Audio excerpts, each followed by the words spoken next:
बिस्मिल्लाहिर्रहमानिर्रहीम। अस्सलाम वालेकुम बच्चों, मेरा नाम अकबर अहमद हुसैन है और आप लोग मेरा चैनल देख रहे हैं लर्न विद अकबर अहमद। तो बच्चों आज जो है हम फर्स्ट ईयर जो कंप्यूटर साइंस है इसका जो चैप्टर नंबर 2 है पाइथन प्रोग्रामिंग जैसे ऑलरेडी हम लोगों ने स्टार्ट किए हुए है। इसका बच्चों लेक्चर नंबर 4 है और ये लेक्चर नंबर 4 जो है ये बेसिकली लेक्चर नंबर 3 का ही कंटिन्यू पार्ट है। अगर आप लोगों ने लेक्चर नंबर 3 नहीं देखा तो आप लोगों से यही रिक्वेस्ट है कि आप उस लेक्चर को ज़रूर देखें, ताकि अगर आप वो लेक्चर देखेंगे तो तभी आप लोगों को ये लेक्चर जो है समझ आएगा। तो आइए बच्चों, इस लेक्चर में जो है हमने सबसे पहले आज जो करना है, इसमें बच्चों हम लोगों ने बहुत ही इम्पोर्टेंट चीज़ करनी है कि रूल्स फॉर नेमिंग वेरिएबल। ये बच्चों बहुत ही इम्पोर्टेंट है आपके प्रैक्टिकल पॉइंट ऑफ व्यू से। अगर आपको ये चीज़ समझ आ गई है, तो इसका मतलब है कि आपकी जो पाइथन की प्रोग्रामिंग की जो बेसिक है वो बहुत अच्छी हो गई है। तो सबसे पहला पॉइंट बच्चों जो है इसको डिस्कस कर लेते हैं। The variables can have letters, numbers and underscore. यानी कि जब भी आप लोगों ने बच्चों वेरिएबल्स को डिफाइन करना होता है, तो आपने एक बात याद रखनी है, या तो वो क्या हो सकते हैं, वेरिएबल का नेम क्या हो सकता है, या तो वो लेटर हो सकता है, या तो वो क्या हो सकता है, वो नंबर भी हो सकता है, या तो वो तीसरा क्या हो सकता है कि वो आपके पास क्या हो जाएगा, आपके पास अंडरस्कोर से आ जाएगा। अब यहाँ पे देखिए बच्चों, सबसे पहला जो वेरिएबल है यहाँ पे क्या लिखा हुआ है, माय नेम। माय के बाद इन्होंने क्या किया है, अंडरस्कोर नेम। तो ये आपके पास क्या हो गया बच्चों, ये आपके पास जो होता है वेरिएबल को डिफाइन करने के एक तरीकेकार होता है कि अगर आपने कोई वेरिएबल बनाना है, तो आपने ये देखिए, आपने माय के बाद आपने अंडरस्कोर के साथ आपने क्या किया, आपने दोनों वर्ड्स को क्या कर दिया, ज्वाइन कर दिया है। तो ये क्या होता है, ये एक वेरिएबल को डिक्लेयर करने का एक तरीकेकार होता है। ठीक हो गया बच्चों, कि आप जो है इस तरीके से भी वेरिएबल को डिक्लेयर कर सकते हैं। इसके अलावा बच्चों आप वेरिएबल को इस तरीके से भी डिक्लेयर कर सकते हैं कि आपके पास जो है सबसे पहले क्या आ जाए, सबसे पहले आपके पास अल्फ़ाबेट्स आ जाएँ और उसके बाद आप क्या करें, आप नंबर्स को यूज़ कर लें। तो यहाँ पे देखें, आपके पास जो वेरिएबल था बच्चों, वो क्या था, वो बेसिकली कॉम्बिनेशन किसका था, वो आपके पास कॉम्बिनेशन था अल्फ़ाबेट्स का प्लस आपके पास नंबर्स का। ठीक हो गया? Alphabet plus number. तो ये बच्चों आपके पास वेरिएबल को डिफाइन करने का तरीक़ाकार होता है। लेकिन एक बात आपने याद रख लेनी है कि जब वो बच्चों, जब भी आपने अल्फ़ाबेट्स और नंबर को करना है, तो सबसे पहले आप अल्फ़ाबेट्स को करोगे और इसके बाद आप क्या करोगे, आप नंबर्स को इसके साथ लिंक करोगे, ठीक है? इसके अलावा बच्चों ये आपको ऑलरेडी बता दिया है कि आपके पास स्टूडेंट अंडरस्कोर नेम, यानी कि आप अंडरस्कोर के साथ इसको यूज़ कर सकते हैं। तो इसको बच्चों जो है अभी हम ज़रा प्रैक्टिकली भी देख लेते हैं, तो इसको ज़रा प्रैक्टिकली देख के आपको समझ और आ जाएगी। तो सबसे पहले बच्चों हम देख लेते हैं बच्चों, कि जो हमारे पास सिंपल सा है, कि एक सिंपल सी एग्ज़ाम्पल ले लेंगे, आपके वेरिएबल्स को आप जो है लेटर्स के साथ कर सकते हो। लेटर्स का मतलब कि आपके पास अल्फ़ाबेट्स हैं, चाहे आप उनको स्मॉल में ले लो, चाहे आप उनको कैपिटल में ले लो। मिसाल के तौर पे मैं क्या करता हूँ, मैं लिखता हूँ नेम इज़ इक्वल टू, ये स्ट्रिंग है और स्ट्रिंग के बारे में ऑलरेडी मैंने आपको बताया हुआ है कि ये या तो ये डबल कोटेट्स में आएगा या आप इसको सिंगल कोटेट्स में लिखेंगे। और इसके बाद मैं क्या करता हूँ, मैं प्रिंट करता हूँ और मैं यहाँ पे नेम करता हूँ। तो यहाँ पे क्या आ जाएगा मेरे पास जो है अकबर अहमद हुसैन जो है वो क्या हो रहा है, वो मेरे पास प्रिंट हो रहा है। इस वाली लाइन को मैं बच्चों क्या करता हूँ, मैं इसको कमेंट कर देता हूँ। तो यहाँ पे देखिए बच्चों, ये सिंपल लेटर थे आपके पास, स्मॉल में थे। अब अगर आप इसको कैपिटल में करना चाहें, तो आप इसको ये नेम के साथ कर लें। तो ये अब आपका कैपिटल में हो गया, लेकिन इसका कोई फ़र्क नहीं पड़ेगा। लेकिन ये क्योंकि आपने वेरिएबल्स को डिफाइन करना होता है, तो ये एक पाइथन की तरफ से एक बाउंड्स होती है कि आप लोगों ने इस तरीके से यूज़ करना होता है। इसी तरीके से बच्चों आप क्या कर सकते हो, आप पहला वर्ड कैपिटल कर दो, उसके बाद दूसरा बाकी सारे स्मॉल में कर दो।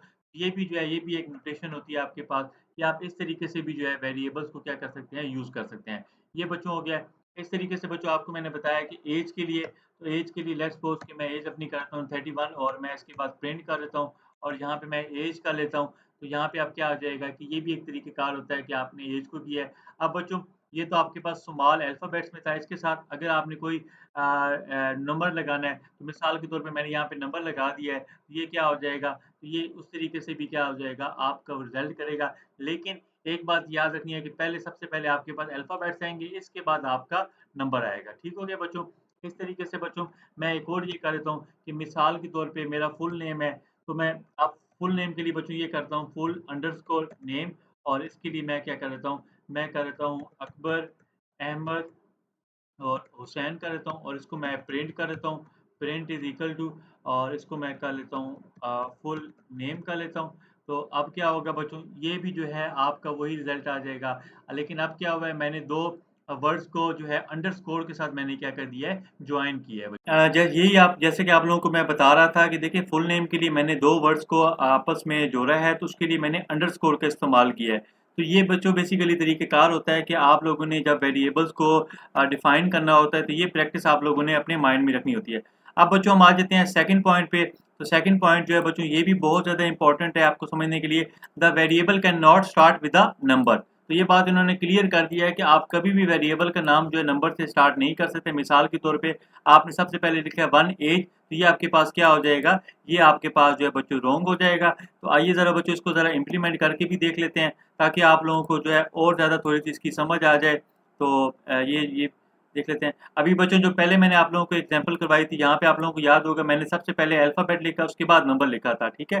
तो अब मैं बच्चों क्या करता हूँ, मैं सबसे पहले इन सारों को जो है मैं कमेंट कर देता हूँ, और इसके बाद मैं लिख लेता हूँ 1 एज इज इक्वल टू, मैं लिखता हूँ 31, और इसके बाद मैं प्रिंट करता हूँ, इसी वाले वेरिएबल को प्रिंट करता हूँ, 1 एज करता हूँ। तो आइए ज़रा हम इसकी आउटपुट देख लेते हैं, तो हमें यहाँ से आइडिया हो जाएगा। तो यहाँ पे ये देख लें, ये बता रहा है इनवैलिड डेसिमल लिटरल। तो इसका मतलब क्या होता है कि आप कभी भी जो है बच्चों जो है क्या कहते हैं, आप नंबर्स के साथ जो है आप वेरिएबल को स्टार्ट नहीं कर सकते। आइए ज़रा बच्चों इसको ज़रा इस तरीके से कर लेते हैं, अंडरस्कोर एज के साथ करते हैं, और आप ज़रा चेक करते हैं कि अगर हमने अंडरस्कोर को पहले लिखा है और उसके बाद हमने अल्फ़ाबेट को लिखा है, तो उसके बाद हमारे रिजल्ट पे क्या आता है। तो बच्चों यहाँ पे क्या हो रहा है कि ये चीज़ जो है ये आपको एक्सेप्टेबल है कि अगर आप लोग क्या करें, अंडरस्कोर लगा के उसके बाद आप नंबर अल्फ़ाबेट्स को लिखेंगे, तब भी जो है पाइथन जो है इस चीज़ को अलाउ करेगा, ठीक है बच्चों। तो ये बच्चों आप लोगों के पास दो मेन पॉइंट्स थे। अब बच्चों आ जाते हैं तीसरे पॉइंट पे, ये भी बहुत ज़्यादा इंपॉर्टेंट है कि नो स्पेसेस आर अलाउड, ठीक है। स्पेसेस जो है अलाउड नहीं होती। मिसाल के तौर पे माय नेम इज़ रॉन्ग, ठीक है। आप क्या करते हो, उसके लिए आप अंडरस्कोर का इस्तेमाल करते हो, ठीक है। मिसाल के तौर पे बच्चों कि आपके पास जो है आप ये करते हो, जैसे कि जी सम टाइम होता है जी फादर नेम होता है। अब बच्चों इसके लिए क्या होता है कि हम एक वेरिएबल बना लेते हैं, लेट्स सपोज एक फादर नेम को बना लेते हैं। अब यहाँ पे देखिए दो वर्ड्स हैं, तो हम इसी तरीके से एक जो है ना एक प्रैक्टिस है इम्प्लीमेंट करते हैं, ताकि हमें जो है इसकी ज़रा थोड़ा सा और अंडरस्टैंडिंग भी हो जाएगी कि जो है हम लोगों ने रिजर्व वर्ड्स को किस तरीके से इस्तेमाल करना है। तो इसको मैं ज़रा बच्चों यहाँ से ज़रा अभी डिलीट करता हूँ। तो मैं बच्चों यहाँ पे लिखता हूँ फादर नेम, और मैं इस तरह लिख लेता हूँ मलिक अहमद नवाज़, और इसके बाद मैं क्या कर लेता हूँ बच्चों, प्रिंट करता हूँ, और मैं लिख लेता हूँ फादर, और इसके बाद नेम का लेता हूँ। तो आइए ज़रा बच्चों इसको रन करके देखते हैं। तो ये भी क्या हो जाएगा, ये भी हमें एरर दे रहा है। यहाँ पे देखें ये दे रहा है कि इनवैलिड सिंटैक्स है, ठीक है। अब यहाँ पे क्या होगा बच्चों कि जब भी आपके पास इस तरह का कोई तरीक़ाकार होगा, तो आपने क्या करना है, दो वर्ड हैं तो आपने इसको जो है अंडरस्कोर के साथ आपने क्या कर देना है, इनको ज्वाइन कर देना है, ठीक है। तो ये बच्चों एक तरीक़ेकार होता है कि जब भी आपने जो है वेरिएबल्स को डिफाइन करना है, तो ये वाली प्रैक्टिस आप लोगों ने बच्चों जो है याद रखनी है, ठीक है बच्चों। तो यहाँ पे देखें ये इसका रिजल्ट आ गया।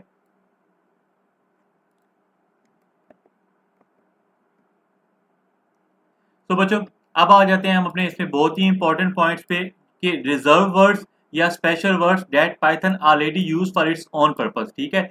You can not use them as a variable. तो यहाँ पे एक बात और क्लियर होगी कि जो आपके पास रिजर्व वर्ड्स हैं, जो कि आपकी पाइथन लैंग्वेजेस में होते हैं, ठीक है, या जो आपके पास स्पेशल वर्ड्स होते हैं, तो ये क्या होता है, इनको आप कभी भी जो है वेरिएबल के तौर पे आप इनको यूज नहीं कर सकते।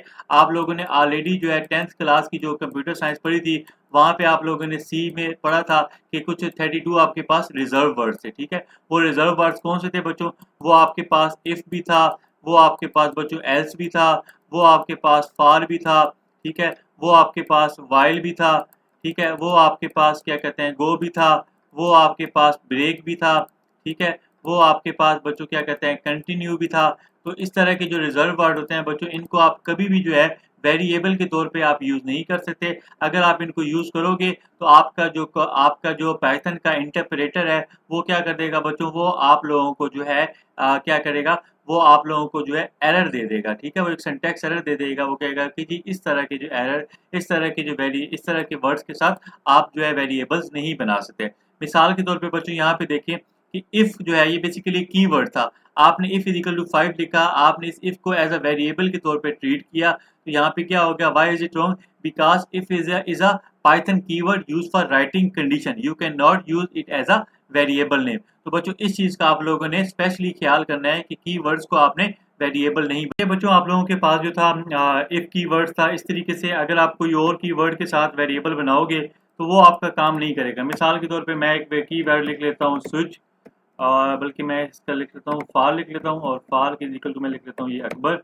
और इसके बाद मैं इसको प्रिंट करता हूँ, और इसके बाद मैं यहाँ पे लिखता हूँ फार। तो आप देखिएगा बच्चों ये मुझे क्या दे देगा, ये मुझे एक एरर दे देगा, क्योंकि ये बता रहे हैं ये इनवैलिड सिंटैक्स है फार का। ठीक है, तो ये इस चीज़ों का बच्चों आप लोगों ने ख्याल करना है कि आप लोग जो है क्या कह सकते हैं, कभी भी जो है आप लोग जो है you can not use keywords for variables. ठीक है, ये किसी भी लैंग्वेज में, सिर्फ पाइथन में नहीं बच्चों, ये किसी भी लैंग्वेज में आप कभी भी जो है कीवर्ड्स को जो है वेरिएबल के तौर पर ट्रीट नहीं कर सकते।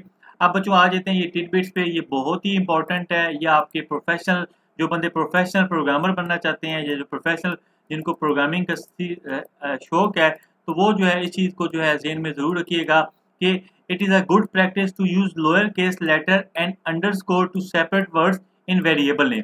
यानी कि ये बहुत ही अच्छी प्रैक्टिस होती है कि आप यूज़ के लोअर केस लेटर के साथ और अंडरस्कोर के साथ आप वर्ड्स को सेपरेट करें।